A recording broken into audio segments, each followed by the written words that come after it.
Welcome to Wisdom from the Mountain, a podcast about intuition, spirituality, and following your path. I'm your host, Tara Alexandria. I'm a psychic medium, intuitive guide, and healer.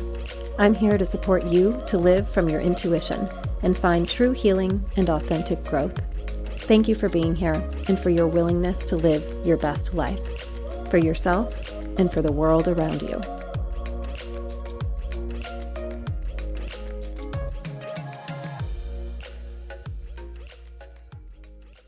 Welcome, everyone, to episode 4. Thank you so much for being here and listening. Today's episode is all about seeing and hearing and understanding the obstacles and the issues in our life and learning to see them as little miracles, learning to see them as things that are moving us on our path forward in a beautiful way, in a way that maybe we couldn't have seen for ourselves, that maybe we couldn't have created for ourselves, and that we couldn't have even imagined because we hadn't had the experience of what was going to be offered to us. Before I dive in, I will just remind you that my book's open for readings on Thursday the 6th. So 2 days from now, and they'll be open through my birthday, June 15th. And then they will be closed for a while because of my Follow Your Alignment course starting with the summer solstice. I'm so excited to lead this group in Follow Your Alignment through the solstice because I think it is a powerful energy for us to utilize. If you've been called to work with me, go ahead and visit my website at www.taraalexandria.com and either book your reading or sign up for my course. And I can't wait to see you there. All right, enjoy the episode. Today's episode is about the little miracles in our life. It's about the challenges that are actually little miracles and how we can work with those challenges and work with all of our signs that we're getting on our path to open up space for new energy to come in or new miracles to come in.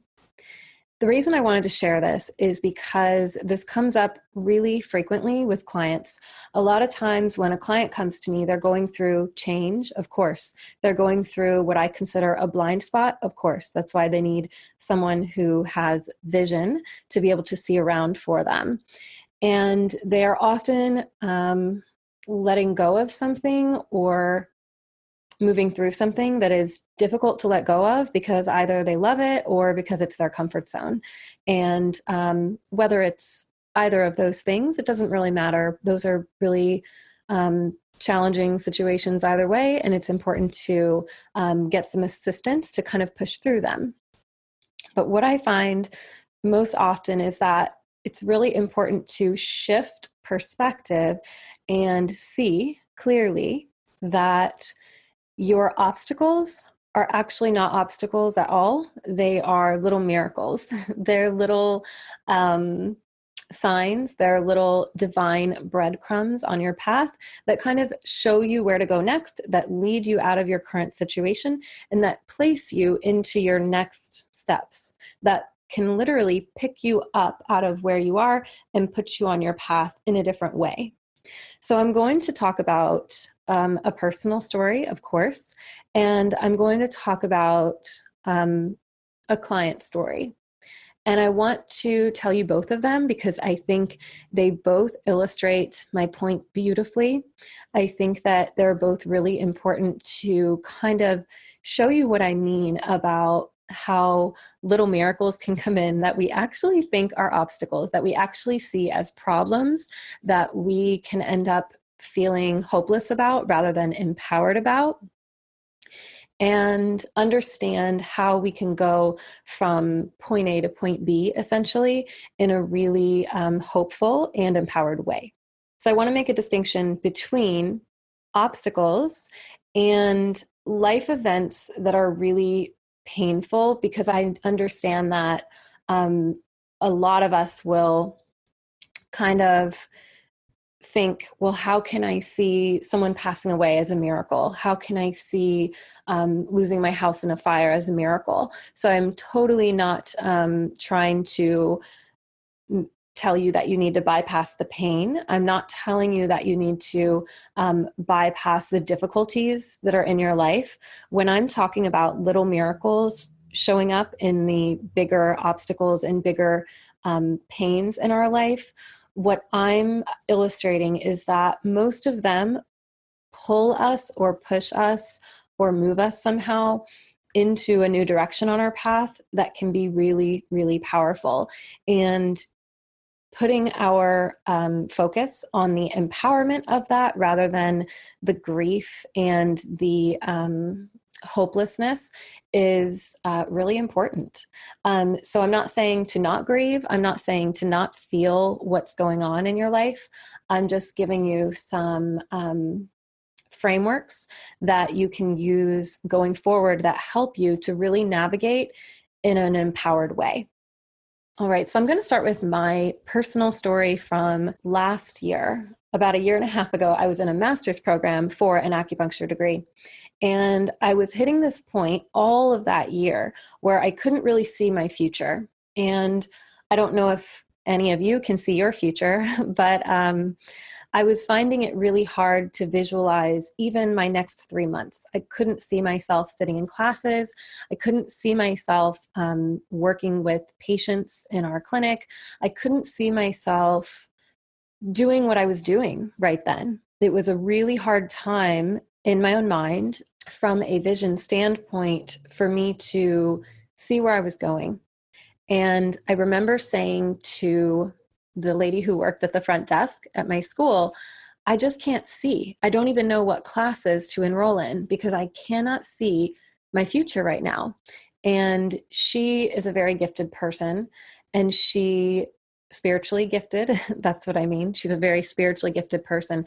And she said, right now, all you need to do is the work that Spirit is bringing to your door. She said, don't worry about tomorrow even. If you can't see it, it's okay. Like the clouds will part soon.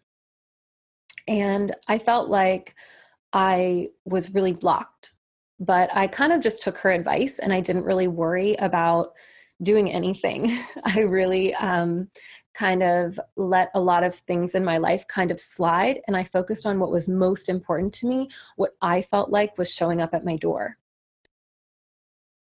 About 6 months after this feeling hit, I had moved apartments several times throughout this school journey. And I'd reached this point where I did not have any savings to move into a new space. And my current landlady had asked me and my roommates to leave. And I felt this huge, like, opening up in my path. It wasn't that I could see anything ahead, but it was just that it was like a boulder had been moved and I could at least see the path down the mountain. I was a little scared because I was like, I have no money. I'm living in one of the most expensive cities, and I'm supposed to be getting a degree in something right now. So what am I supposed to be doing? What are the next steps? And I could not see the next steps to save my life. But what I did was I kind of pulled together an action plan really quickly. A friend of mine helped me. I asked her if I could live with her, and that was the biggest thing I've ever asked someone in my life. And we decided I would live with her for 2 months. I was going to be out of the country for 1 whole month, and this trip was already planned. So really, I would only be in her space for about a month of my life.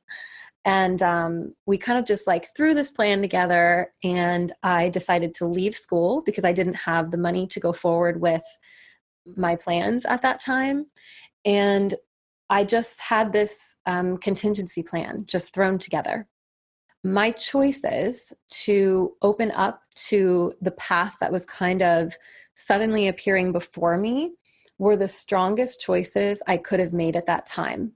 Instead of fighting against the fact that I didn't have a savings, instead of asking someone for like loaned money, instead of trying to figure out how I would move forward in the same path, I was like, there's something shifting here. Let me just turn and see what's being presented to me. And as I turned and asked that question, okay, what's being presented to me? I went on my trip, which was already planned. My trip was to Britain, to AFC, the mediumship school I always talk about. And it was also a trip where I would be meeting my parents there, and then we would travel a little bit to like Cornwall and Stonehenge and a few other points in Britain. So I was like, okay, I have to go on this trip. Like it's already basically paid for and I need to go. When I got to my school, my roommate, my friend that had said, you can live with me, got back together with her boyfriend. And she was like, well, you can't live here anymore. And so I was like, oh, okay, I'm in Britain and all my stuff is there. I don't really know what to do. And where am I going to go? And so like a panic hit me. I'm laughing now, but at the time I was like, oh my gosh. And I just was like, okay, well, I don't know what I'll do, but I'll have to handle it. Right. And 2 days later at my mediumship school, I met my friend, Pascal, who I ended up living with in Switzerland. Everyone of you that has been following me, I'm sure, remembers when I was in Switzerland because I was on Instagram doing live streams every single day. I was here with you all the time. But he literally invited me to come live with him because during a psychic reading, he saw that I had nowhere to live. And he talked to me about it and he was like, if you wanted, I have this new space. I'm setting it up for shamanic trainings. He's a very gifted shaman and medium and trains others in these modalities. And he said, I feel like you're supposed to be in this space. And I was like, well, that's a weird thing to ask a girl that you just met to come live with you. But okay, I just trusted this happening. I trusted that this person was a good person. He's such a good person. I trusted that we would have an important friendship. I trusted that I was supposed to go there. And I just said, yeah, okay, let's do this.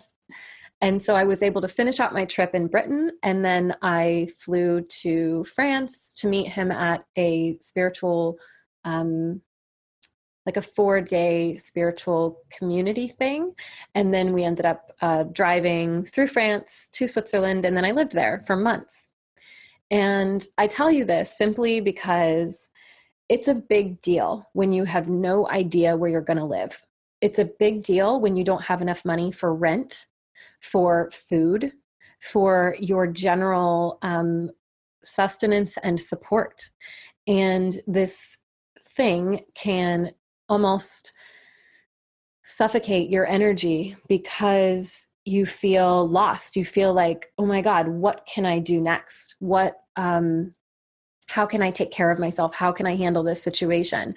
And you can kind of grapple for all the right things to work, or you can just open up to the next right thing, open up to the next right step. And for me, a couple people would ask me like, how did you manifest all of this? How did you create all of this in your life in just a few months? And I told them, for once, it was simply through letting go. Never in my life have I let go so hard. I just could not care more about making money to stay in LA, to stay in my program, to keep things in the same track that had felt difficult for so long, because that energy was already talking to me. I was already saying to the people around me, I can't see where I'm going next. I can't see what I'm doing next. I don't understand what's happening right now. There's this boulder in front of me and I don't know how to keep walking on my path.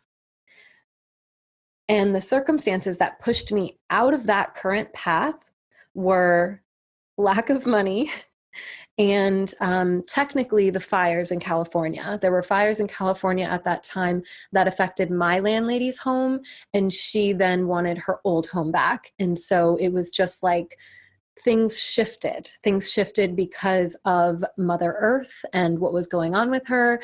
Things shifted energetically for me and the other people that were living in my space at that time.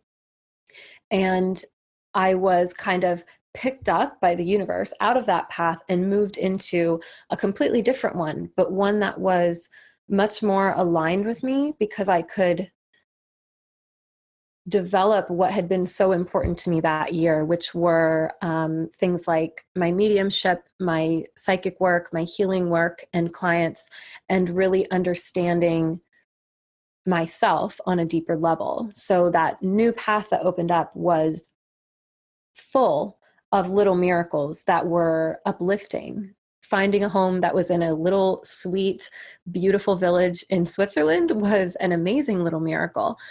But it's easy to say that when it's something happy, when it's something that you can definitely see as positive. When it's something like losing your apartment and not knowing where to go next and not having the money to make an apartment switch, you can feel low, you can feel depressed, you can feel hopeless. But what I learned in that situation is that it's not necessary to stay in those feelings. It's not necessary to feel like the obstacle is not a little miracle. We can ask ourselves, okay, if everything is happening for me, then what is this doing for me right now? How can I react to this in my very best and highest good? And how does this contribute to my path rather than take away from it, rather than devalue it or make it harder to walk? One of the friends that would ask me, how did you manifest so much into your life, came to me as a client about maybe a year after all of this had happened. So I had some time to process it and understand it and really see the long view. Never put pressure on yourself to see why something is happening in a single day. It just won't happen. I did not see and understand this perspective for a while until I could really zoom out and get all the details in my mind and understand why it was all happening. But that's why you often need someone to see it for you and help you to walk around it and see it from the other side. So my friend came to me and we had a session, and in her reading, a lot came up around an ex-husband, and their separation had like stayed with her. She had kind of sat down in it and couldn't feel or see her way around it. And the way that I was seeing it for her was that it was actually a little miracle, was that it was actually a huge helping hand on her path, because that person and that path were no longer the right direction for her. At the very beginning of this, I said these obstacles or these course reroutes that happen to us are often things that need to happen because we wouldn't make the change ourselves. So if this person wouldn't have left her partner, the universe kind of needed to say, hey, you need to get out of this and go over here and go in that direction. So really moving from point A to point B, for some people, it's like really painful because the thing that is changed or taken away or put in their path seems so unbearable, seems so difficult and heavy. And that's why I wanted to bring this up, because that is so much heavier than not being able to afford an apartment. Like, that's a very different story. What I worked through with this person, and what I was able to work through simply because I'd been through a very similar situation, was that the highest importance at this time of her reading, so back then, was to begin letting them go. Remember that in my story, I said all of these things that I manifested only rushed in because I let go. I let go of control. I let go of expectation. I let go of saying how things should be. I just kind of had to go with what the universe was presenting me with. And I mean, the universe presented me with absolute magic. I visited 5 countries in 5 months, and 4 of those countries were brand new to me. So it was amazing, but it was a journey that wasn't planned and that only opened up because I was able to let go on every level that I needed to. Financially, I just had to say, I don't care. Okay, I'm going to, put my things into storage. I'm going to not sign any leases. I'm going to not get into any contracts. I'm going to exit my school program. And all of those things created freedom. with my client who was in a relationship for years and then was separated for years, but not feeling like she could move on emotionally, like she could move on her path, like she could even manifest anything going forward, whether that was a new love or just her own happiness. It was important to let go emotionally. And sometimes to let go emotionally, we need to let go physically. It was important for her to let go of things in her physical space that reminded her of her partner. It was important for me when I was going through a similar situation to get rid of anything and everything that was from that relationship. There was no way energetically that I could step forward holding on to even one thing. And it took me a long time to go, okay, that's valid. I can let go of everything. Because I used to think to myself, well, what about just remembering that person? And that was a really important period of my life. And basically, I just created all of these excuses that kept me stuck in my pain and my feelings about the relationship being lost. And I say lost with quotes around it because, as I said before, the obstacles that come in, the more painful points that come into our path do not always need to be seen negatively. They can be seen as little miracles, and we can take them and use them for us, for our path, so that we can walk it with strength and open the door to even more little miracles for where it's taking us. One of the things that I shared with this client was that when I began to let go of the old love notes and all of the things and gifts and everything I had in my life from this last partner, I began to realize that there were things about me that I couldn't even let exist. And it was so interesting to me. So, for example, I started to realize that I had stronger opinions about color of all things. I had stronger opinions about what I wanted to about what I wanted my environment to look like, about the kinds of things I wanted to own in my space that I thought were pretty, that I thought were nice.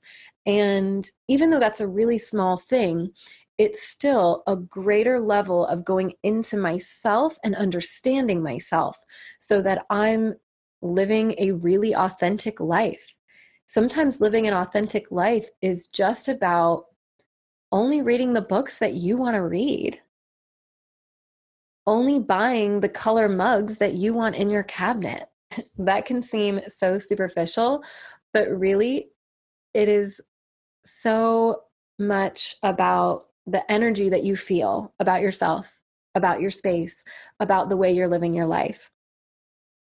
And what I felt with this person was that she was stuck in a really old version of herself and in a really old vision of her life, just like I had been the year and a half before when I couldn't see my way forward and little obstacles were beginning to present themselves, like financial obstacles. And then when my landlady was like, okay, can you leave this apartment? I was getting all of these boulders in my path where I had to take a brand new route. I had to start a brand new journey, essentially, but it was really an extension of the journey I was already on. But that new extension of my journey was full of new people that I never would have met if I hadn't traveled halfway around the world. It was full of new friendships. It was full of new love. It was full of beautiful, beautiful places on the earth. I loved living in Switzerland. I always felt like I lived inside of one of those really cute snow globes, and I have a thing for snow globes, so maybe that's why I liked it so much. I got to go to Thailand, and I was so amazed at the people that I met there and the healing experiences I had there. And all of those doors wouldn't have opened if I hadn't taken the big boulder that was in my path and said, how can I go around this in a way that is for me? How can I lean into this as a miracle instead of falling into this as a depression, as a hole that I'm only going to sink into and kind of lose all of the work I've done up until now to live the life I want? For those of you that do tarot, I do want to talk about a tarot card just for a moment. And of course, those of you that don't do tarot, you'll still learn from this. So, I mean, if you follow my Instagram, you know I love tarot cards. So they're going to pop up here and there. The tarot card that I really feel with this is the Eight of Swords. I feel that the Eight of Swords represents this whole situation that I'm talking about in a really good way, because the Eight of Swords is about feeling helpless or bound in a situation where really you have a lot of power, you have a lot of choice, you have a lot of autonomy to either make your decisions or change your circumstances. And the figure in the Eight of Swords looks so dejected and hopeless and yielding, like they are so passively accepting what's coming. The imagery in the card is like the ocean's tide is going to come in and it could drown her because she's tied up right by the water. But really, there are swords next to her, and in some tarot decks, there's like a sword between her hands that her ties are kind of around, and she can just pull her hands and cut them on that sword. So it's not that she doesn't have tools to help herself. It's not that she doesn't have resources. It's not that she doesn't have personal power.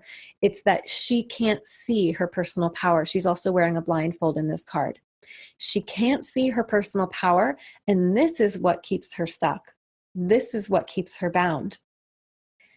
It is not the circumstances, it's the reaction to the circumstances. So there are two ways of seeing it. And it's really important to get into a space of empowerment for all of your decisions, because you get to create the little miracles. I believe that I created my little miracles in the past year and a half since that huge moment of change, because I kept asking myself, what is for me? What is for me? What is for me? I believe that my client has been creating her own little miracles as she lets go of all of those things that were keeping her stuck in that space, that were keeping her stuck emotionally, but those emotions were keeping her stuck everywhere else in her life on an energetic level. So my message for you today is this, that when difficult things are showing up, to ask yourself how you can see them as a miracle, and to ask yourself which reactions would then create more. Which reactions feel expansive, like they open the space before you. And if you are feeling into certain reactions and you realize they aren't expansive, then they are contractive. They bring the energy closed and they make you feel like you can't move. They make you feel stuck. That's the energy that you want to turn away from, and you want to open up to that expansiveness. It's also really important with this to let your emotions flow, to let yourself feel what you're feeling. Every time that I was asked to leave my home in those many years through school, and then at the tail end of it, before I decided, okay, I'm not going to get another apartment because something isn't working here, I still felt so much. I still felt moments of hopelessness, and then I would turn it around very quickly and turn it into excitement. I would say, what can I do? Is it just asking my friend if I can live with her? That is a wild thing to ask someone, but I felt so much trust with her, and I felt that she needed me at that time too. Sometimes the obstacles that show up seem like they are in contradiction with where we're going. For example, I had this trip planned and then I had lost my apartment, and I thought to myself, should I get my refund for this trip? Should I not go on this trip? But it was already there. It was already planned. And that told me that it was important. It was so important for me because my parents got to see my mediumship work at school. They got to see me on a whole new level. And quite frankly, I think that it was really transformational for my father to see me in this way, because I think he always worried about what I would do next. And he didn't see the psychic work and the mediumship as a valid career path because it wasn't normal. It wasn't typical. It wasn't the business world that he grew up in and therefore had been living in his whole life. And the trip itself was transformational for my family as a whole because my parents were kind of opening their worldview. They had only started traveling the year before. My family hadn't traveled much in my entire life because of financial circumstances. And even though my parents are fairly open and forward thinking, this opened them up personally. And this opened up their worldview in a way where they could see even more potential for their lives going forward. And I think that's important at any stage of life, but especially for people who are around the age of my parents, if they get into a space where all of their kids are leaving or have left and they're kind of like, what do we do next? And there's this gray area, there's this kind of interim period where things just feel like, I don't know. And it gave fresh fuel and dreams to them. So for me, that trip was absolutely necessary. It was already there. So I just want to say that because that's my advice for you when boulders come into your path where you're like, what am I going to do with this? The plans that you've already made that are in your future should stay there because there's some reason that you're supposed to connect with them, that you're supposed to move through them because they're either going to teach you or help you grow or help you emotionally heal or create a brand new vision for yourself or for other people in your life. Because I think that we are equally part of the loved ones in our lives. We're equally a part of their path as we are a part of our own. I think that things are so interrelated and it's so important to just be aware of that bigger picture and what's happening for you. What's happening for you is always happening for your highest good and that of everyone else. All right. I hope that you enjoyed this podcast episode. It was lovely for me to create and to kind of relive that story for myself and to think more about this energy. I hope that you're able to see some of the little obstacles or blocks or whatever you call them in your life right now and see them instead as little miracles and use them to empower yourself to go forward. Have an amazing day, and I'll talk to you soon. Bye.